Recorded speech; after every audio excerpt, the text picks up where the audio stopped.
Hey guys, మన previous వీడియోలో order రిసోర్స్ని create చేసాము and also products pivot table use చేసి లింకప్ చేయడం అనేది జరిగింది. ఈ వీడియోలో నేను కొన్ని special life cycle methods and also ఒక ఫీల్డ్ని డైనమిక్గా హైడ్ చేయడం, డిస్ప్లే చేయడం ఎలాగో చూపిస్తాను. ఇప్పుడు మనం చూస్తే మన క్రియేట్ పేజ్లో టోటల్ అనే ఫీల్డ్ అనేది ఉంది. అది మనకు అవసరం లేదు క్రియేట్ పేజ్లో, ఎందుకంటే మనము రిలేషన్ మేనేజర్ అనేది ఇక్కడ డిస్ప్లే అవ్వదు. సో అలాంటప్పుడు ప్రోడక్ట్స్ యాడ్ చేయలేం కాబట్టి టోటల్ అనేది మనం ఇక్కడ డిస్ప్లే చేయాల్సిన అవసరం లేదు. సో ఇప్పుడు ఈ టోటల్ అనే ఫీల్డ్ని కండిషనల్లీ హైడ్ చేయాలంటే మనము మన ఫామ్ దగ్గరికి వెళ్ళి విజిబుల్ అని చెప్పి ఒక మెథడ్ ఉంటుంది. ఆ విజిబుల్ అనే మెథడ్లో మనం జస్ట్ ఫాల్స్ అని ఇచ్చామనుకోండి, ఇప్పుడు హైడ్ అయిపోయింది. కానీ దీనివల్ల డిసడ్వాంటేజ్ ఏంటంటే ఇది బోత్ క్రియేట్ పేజ్లో ఎడిట్ పేజ్లో హైడ్ అయిపోతుంది. సో అందుకనే ఒక ఫంక్షన్ రాసి ఎప్పుడైతే నాట్ నల్ ఉంటుందో అప్పుడే డిస్ప్లే చేద్దాం, సో దట్ అది క్రియేట్ పేజ్లో డిస్ప్లే అవ్వదు, వేరాస్ ఎడిట్ పేజ్లో డిస్ప్లే అవుతుంది. ఓకే, కానీ ఇప్పుడు మనము ఒకటి ఆర్డర్ క్రియేట్ చేయడానికి ట్రై చేసామనుకోండి, ఏమవుతుందో చూడండి.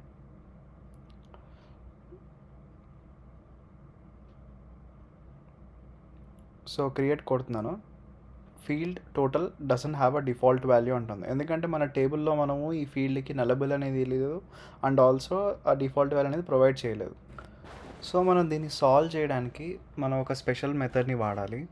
ఇక్కడ వాడు చెప్తున్నాడు కదా, mutate form data before create. అంటే మనము క్రియేట్ చేసే ముందర మన ఫామ్ ఫీల్డ్స్ని మనం మోడిఫై చేసుకోవచ్చు ఈ ఫంక్షన్ యూస్ చేసుకొని. అండ్ ఈ ఫంక్షన్ అనేది మనము క్రియేట్ పేజ్లో పేస్ట్ చేసుకోవాలి. ఓకే, ఇప్పుడు మన క్రియేట్ ఆర్డర్ పేజ్లో నేను ఈ ఫంక్షన్ని పేస్ట్ చేసి 0 అని ఇచ్చేస్తున్నాను మన టోటల్కి. ఇప్పుడు మనం క్రియేట్ చేయడానికి ట్రై చేద్దాం, ఏమవుతుందో చూద్దాం. సో ఇప్పుడు మనకేం ఎర్రర్ రాలేదు అండ్ ఆల్సో మీరు అబ్జర్వ్ చేస్తే ఇక్కడ టోటల్ వాల్యూ 0 అయిపోయింది అనమాట. ఆల్ రైట్, నెక్స్ట్ ఇప్పుడు మనము క్రియేట్ పేజ్లో ఇంకో ఫీల్డ్ ఉంది స్టేటస్. ఇది కూడా actually it doesn't have to be a drop down, ఎందుకంటే బై డిఫాల్ట్ డ్రాఫ్ట్ అనేది ఉండాలి క్రియేట్ చేసేటప్పుడు. సో మనం ఇప్పుడు ఏం చేద్దామంటే సేమ్ విజిబుల్ మెథడ్ యూజ్ చేసి మన సెలెక్ట్ డ్రాప్ డౌన్ని హైడ్ చేసేద్దాము. చూసారా, వెళ్ళిపోయింది. And at the same time ఒక రీడ్ ఓన్లీ ఫీల్డ్ని పెడదాం. ఒక రీడ్ ఓన్లీ ఫీల్డ్ పెట్టాలంటే ప్లేస్ హోల్డర్ అని చెప్పి ఒక కాంపోనెంట్ ఉంటుంది. అండ్ మన కాలం నేమ్ స్టేటస్ ఇచ్చేసి కంటెంట్ అని చెప్పి దీనిలో మనం ఒక ఫంక్షన్ అయినా ఇచ్చుకోవచ్చు లేదా నార్మల్ వాల్యూ అయినా ఇచ్చుకోవచ్చు, స్ట్రింగ్ వాల్యూ. సో ఇప్పుడు నేను ఫంక్షన్ ఇచ్చేసి స్టేట్ అని చెప్పేసి జస్ట్ డ్రాఫ్ట్ అని పెడుతున్నాను అండ్ రీలోడ్ చేస్తే మనకు అక్కడ రీడ్ ఓన్లీ వాల్యూ అనేది డిస్ప్లే అయిపోయింది. యాజ్ ఆఫ్ నో అయితే జస్ట్ స్ట్రింగ్ కాబట్టి నేను జస్ట్ డ్రాఫ్ట్ అని చెప్పి రాసేస్తున్నాను అనమాట. ఓకే, సో మనం అట్లా రీడ్ ఓన్లీ ఫీల్డ్ని కూడా డిస్ప్లే చేసుకోవచ్చు. ఆల్ రైట్, ఇప్పుడు నేను ఒకసారి ఇది సేవ్ చేస్తాను, మనకి ఏమైనా ఎర్రర్స్ వస్తాయో చూద్దాము. ఏం రాలేదు, ఎందుకంటే డ్రాఫ్ట్ అనే ఫీల్డ్ మన మైగ్రేషన్ ఫైల్లో నలబుల్ ఉంది కాబట్టి. ఓకే, సో మనకి ఏమీ ఎర్రర్ రాలేదు. మనం mutate form data before create లానే mutate form data before save అని చెప్పి ఒక మెథడ్ ఉంటుంది. ఇదేంటంటే ఎడిట్ పేజ్ కోసం. సో అప్డేట్ చేసి సేవ్ చేసే ముందర మనం ఏదైనా మోడిఫికేషన్స్ చేయాలంటే దీన్ని మన ఎడిట్ ఆర్డర్ పేజ్లో పేస్ట్ చేసి మోడిఫికేషన్స్ అనేవి చేసుకోవచ్చు మన ఫీల్డ్ డేటాకి. సో ఇప్పుడు నేను జస్ట్ టోటల్ అనేది 10 అని పెడుతున్నాను. ఇప్పుడు ఒకసారి అప్డేట్ చేసి చూద్దాము. ఓకే, సేవ్ కొట్టంగానే మనకి కనబడదు, ఎందుకంటే we have to refresh it to see the updated value. Okay, మనకి అప్డేటెడ్ వాల్యూ ఇప్పుడు కనబడుతుంది. ఇప్పుడు ఇంకో రికార్డ్ ఓపెన్ చేద్దాము. ఇక్కడ చూస్తే మనకి both place holder and select drop down display అవుతుంది, ఎందుకంటే మనం ప్లేస్ హోల్డర్కి విజిబుల్ మెథడ్ ఇచ్చి హైడ్ చేయలేదు. సో విజిబుల్ మెథడ్ ఇచ్చేసి ఓన్లీ నల్ ఉన్నప్పుడే డిస్ప్లే అయ్యేట్లాగా మనం రాసాము ఇక్కడ. సో ఎడిట్ పేజ్లో మనకి డిస్ప్లే అవ్వట్లేదు. ఆల్ రైట్, నెక్స్ట్ ఇప్పుడు అసలు మన ఈ మెథడ్లో డేటా ఏమొస్తుందో చూద్దాం. సేవ్ చేస్తున్నప్పుడు మనకి ఇక్కడ చూస్తే ప్రోడక్ట్స్ డేటా అనేది రావట్లేదు.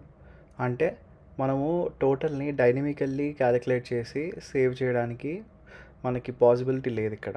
సో ఇప్పుడు ఇది తీసేద్దాము, ఈ మెథడ్ని తీసేద్దాము. మనం వేరే వేలో దీన్ని క్యాలిక్యులేట్ చేసి సేవ్ చేద్దాం. ఓకే, సో మనం డైనమికల్లీ టోటల్ని అప్డేట్ చేయాలంటే లైఫ్ సైకిల్ హుక్స్ని వాడాలి. ఇక్కడ మనం చూస్తే ఎవ్రీ యాక్షన్కి కొన్ని లైఫ్ సైకిల్ హుక్స్ అనేవి ఫిలమెంట్ మనకి ప్రొవైడ్ చేస్తుంది. మనకి ఇక్కడ మొత్తం కలిపి 6 లైఫ్ సైకిల్ హుక్స్ అనేవి ఉన్నాయి. మనకి specifically after life cycle hook ఏదైతే ఉందో మనకు అది కావాలి. ఆఫ్టర్ లైఫ్ సైకిల్ హుక్ అనేది ఎప్పుడు రన్ అవుతుందంటే ఫామ్ ఫీల్డ్స్ అండ్ డేటాబేస్ లోపలికి అప్డేట్ అయిపోయిన తర్వాత, యాడ్ అయిపోయిన తర్వాత రన్ అవుతుంది అనమాట. సో మనం ఇక్కడ ఆ ప్రోడక్ట్ని యాడ్ చేస్తున్నప్పుడు క్రియేట్ బటన్ ఉంది కదా, ఆ క్రియేట్ యాక్షన్కి మనం ఆఫ్టర్ లైఫ్ సైకిల్ హుక్ ఇచ్చి దాంట్లో మనము టోటల్స్ని అప్డేట్ చేయడానికి లాజిక్ అనేది మెన్షన్ చేయాలన్నమాట. సో నేను ఆల్రెడీ ఇక్కడ లాజిక్ రాసాను. నేను మీకు ఇప్పుడు ఈ లాజిక్ని ఎక్స్ప్లెయిన్ చేస్తాను. సో ఫస్ట్ లైన్ చూస్తే మనకి గెట్ ఓనర్ రికార్డ్ అని చెప్పి ఒకటి ఆ ఫంక్షన్ వాడుతున్నాము. ఇదేం చేస్తుంది అంటే ఈ పర్టికులర్ రిలేషన్ మేనేజర్కి పేరెంట్ రికార్డ్ ఏంటి, ఆ రికార్డ్ ఆబ్జెక్ట్ని తీసుకొస్తుంది అనమాట.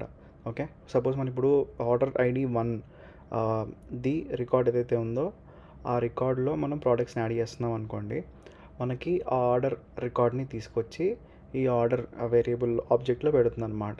ఓకే, నెక్స్ట్ మనము మన ఆర్డర్కి ఆర్డర్ ప్రోడక్ట్స్ అని చెప్పి ఒక రిలేషన్ ఉంది కదా, అది యూస్ చేసుకొని దాని మీద గెట్ ఫంక్షన్ వాడి మనం ఈ ఆర్డర్కి ఉన్న ఆర్డర్ ప్రోడక్ట్స్ అన్ని తెచ్చుకుంటున్నాం అనమాట. అండ్ ఇటరేట్ చేసి జస్ట్ టోటల్ని క్యాల్కులేట్ చేసి ఆర్డర్ ఆబ్జెక్ట్ ఏదైతే పైన మనం పెట్టుకున్నామో దాని మీద అప్డేట్ ఫంక్షన్ రన్ చేసి మన టోటల్ని అప్డేట్ చేస్తున్నాం. ఫైనల్లీ మనము రీడైరెక్ట్ అని చెప్పి రాసుకున్నాం కదా, అదేం చేస్తుందంటే సేమ్ పేజ్ని, ఎడిట్ పేజ్ని రీలోడ్ చేస్తుంది. రీడైరెక్ట్ ఎడిట్ ఆర్డర్ అని చెప్పి కరెంట్ ఆర్డర్ ఐడి ఇచ్చేస్తున్నాం. సో దట్ అదే యూఆర్ఎల్ అనేది మళ్ళీ రీలోడ్ చేస్తుంది. ఓకే, ఇప్పుడు మనం టెస్ట్ చేసి చూద్దాము. సో టెస్ట్ చేసే ముందర మొత్తం మన దగ్గర ఉన్న ప్రోడక్ట్స్ని ఫస్ట్ డిలీట్ చేసి చూద్దాము. ఓకే, ఇప్పుడు నేను ఒక కొత్త ప్రోడక్ట్ని యాడ్ చేస్తున్నాను. డ్రోన్ 1 అని చెప్పి నేను క్వాంటిటీ 1 అని చెప్పి క్రియేట్ చేస్తున్నాను. చూసారా, ఇందాక 0 ఉంది, ఇప్పుడు 20 ఉంది, ఎందుకంటే డ్రోన్ 1 ప్రైస్ ఏమో 20 అని ఉంది. ఇప్పుడు అట్లానే దాన్ని అప్డేట్ చేసి చూద్దాం ఏమవుతుందో. క్వాంటిటీ 2కి అప్డేట్ చేసి చూద్దాం. అదేంటి ఇంక్రీజ్ అవ్వలేదు? ఎందుకంటే మనము మన కోడ్లో ఓన్లీ ఆఫ్టర్ హుక్ ఏదైతే ఉందో క్రియేట్ యాక్షన్కి మాత్రమే ఇచ్చాం. అంటే టోటల్ అప్డేట్ అవ్వడం అనేది క్రియేట్ యాక్షన్ మాత్రంకే జరుగుతుంది. మనం ఇప్పుడు ఏం చేయాలి అంటే మనం ఇదంతా ఒక కామన్ ఫంక్షన్లో పెట్టుకొని అప్డేట్ టోటల్ అని చెప్పి ఒక కామన్ ఫంక్షన్లో పెట్టుకుంటున్నాను. ఇక్కడ క్రియేట్ చేస్తున్నాను. క్రియేట్ చేసి ఈ అప్డేట్ టోటల్ ఏదైతే ఉందో ఈ ఆఫ్టర్ హుక్ అదంతా మనము ఎడిట్ యాక్షన్కి అండ్ ఆల్సో డిలీట్ యాక్షన్కి కూడా మెన్షన్ చేయాలి. సో దట్ ఈ లైఫ్ సైకిల్ హుక్ ఆ 2 యాక్షన్స్కి కూడా రన్ అయ్యి మన టోటల్ని అప్డేట్ చేస్తుంది. ఆల్రైట్, సో ఇప్పుడు మనం పెట్టేసుకున్నాము. చివరికి బల్క్ యాక్షన్కి కూడా ఇచ్చేసాను. అండ్ ఇప్పుడు టెస్ట్ చేద్దాం అన్నమాట, వర్క్ అవుతుందో లేదో. సో ఎడిట్ పేజ్లో మళ్ళీ నేను క్వాంటిటీని 3కి అప్డేట్ చేస్తాను. ఇందాక చూసారా అప్డేట్ అయిపోయింది 60కి, ఇప్పుడు మళ్ళీ 1కి పెడతాను, మళ్ళీ 20కి వచ్చేసింది. ఆల్రైట్, ఇప్పుడు డిలీట్ చేసి చూస్తాను, 0 అయిపోయింది. ఓకే, సో ఇలా మనము లైఫ్ సైకిల్ హుక్స్ వాడి and also place holder columns ఇవన్నీ వాడి డైనమికల్లీ హైడ్ చేసుకోవడం అండ్ ఆల్సో డైనమికల్లీ క్యాలిక్యులేట్ చేసుకోవడం అనేది చేసుకోవచ్చు అనమాట. Thank you for watching guys.